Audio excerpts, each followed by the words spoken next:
பாட் two plates நேயர்களுக்கு வணக்கம். இன்றைக்கி நம்மளோட சேனலில் ரொம்ப ஆரோக்கியமான முருங்கைக்கீரை கஞ்சி எப்படி பண்ணுறதுன்னு பார்க்க போகிறோம்.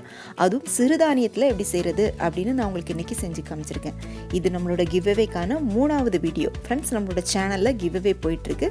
இதை பற்றிய முழு விவரங்கள் உங்களுக்கு தெரியணும் அப்படின்னா நான் கீழே டிஸ்கிரிப்ஷனில் லிங்க் கொடுக்குறேன். எக்ஸைட்டிங்கான ப்ரைஸஸ் எல்லாம் இருக்குது, மிஸ் பண்ணாதீங்க. இந்த முருங்கைக்கீரை கஞ்சி செய்கிறதுக்கு தேவையான பொருளும் நான் கீழே டிஸ்கிரிப்ஷனில் கொடுத்துருக்கேன். வாங்க இப்போ இதை எப்படி பண்ணுறதுன்னு பார்க்கலாம்.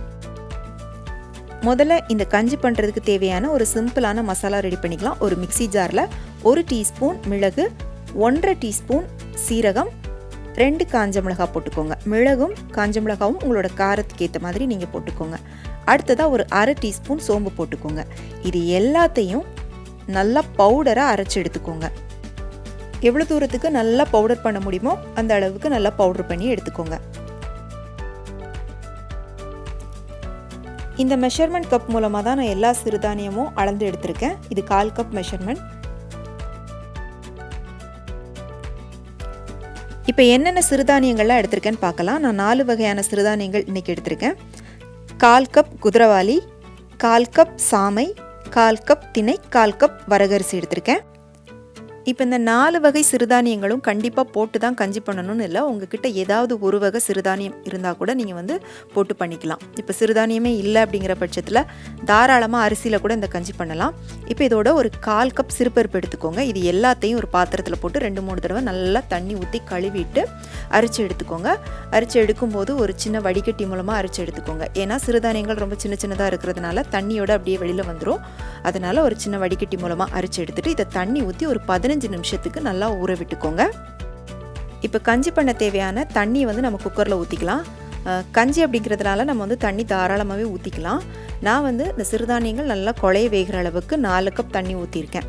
சிறுதானியம் பருப்பு எல்லாம் சேர்த்து 1/4 கப் வருது. 1/4 கப்புக்கு 4 கப் தண்ணி ஊற்றிருக்கேன். இது வெந்து வந்ததுக்கு அப்புறமா நம்ம தேவைப்படுற தண்ணி ஊற்றிக்கலாம். இப்போ தண்ணி நல்லா கொதிச்சதுக்கப்புறமா நான் சிறுதானியத்தை போட்டுட்டேன். அதாவது முதல்ல நம்ம தண்ணி அதிகமாக ஊற்றிட்டோம் அப்படின்னா குக்கர் விசில் வரும்போது வெளியில் தண்ணி வரதுக்கு சான்ஸ் இருக்குது. அதனால தான் நான் 4 கப் தண்ணி ஊற்றிருக்கேன். இது வந்ததுக்கப்புறமா தேவைப்படுற தண்ணி ஊற்றிக்கலாம். இதில் சின்ன வெங்காயம் எடுத்திருக்கேன். சின்ன வெங்காயம் 10லேருந்து 15 சின்ன வெங்காயம் எடுத்துக்கோங்க. தோல் எல்லாத்தையும் உரிச்சிட்டு லைட்டாக தட்டி வச்சுக்கோங்க. அரைக்க வேண்டாம், இந்த மாதிரி உரலில் போட்டு லைட்டாக தட்டி போட்டுக்கோங்க. இந்த கஞ்சிக்கு சின்ன வெங்காயம் போட்டிங்கன்னா தான் நல்லாயிருக்கும். சின்ன வெங்காயம் இல்லை அப்படிங்கிற பட்சத்தில் நீங்கள் பெரிய வெங்காயம் போட்டுக்கோங்க. அடுத்ததாக 10லேருந்து 12 பல் பூண்டு உரிச்சிட்டு அதையும் தட்டி வச்சுக்கோங்க. இப்படி தட்டி போடும்போது இந்த கஞ்சியில் வெங்காயம் பூண்டோட ஃப்ளேவர் நல்லா இறங்கும். அதுக்காக தான் தட்டி போடுறது. அடுத்ததாக நல்லா பழுத்த தக்காளி, ஒரு தக்காளி போட்டுக்கோங்க. 1/2 டீஸ்பூன் மஞ்சள் தூள் போட்டுக்கோங்க.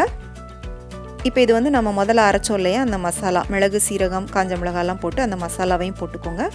தேவையான அளவுக்கு உப்பு சேர்த்துக்கோங்க. சேர்த்துட்டு இது எல்லாத்தையும் நல்லா கலந்து விட்டுக்கோங்க.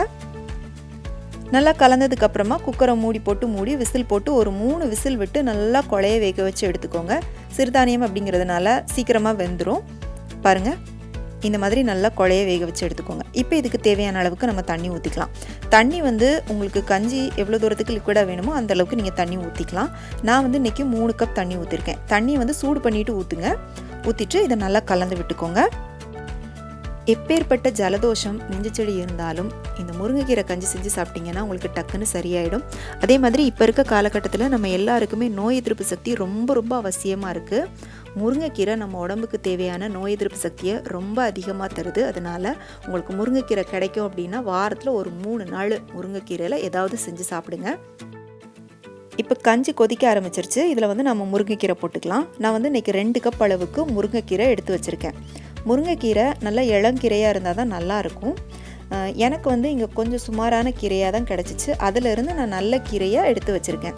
அதனால் 2 கப் எடுத்திருக்கேன். நீங்கள் 4 கப் கூட முருங்கைக்கீரை போட்டுக்கலாம். முருங்கைக்கீரை நீங்கள் நிறையா போட இந்த கஞ்சியோட டேஸ்ட் ரொம்ப நல்லாயிருக்கும்.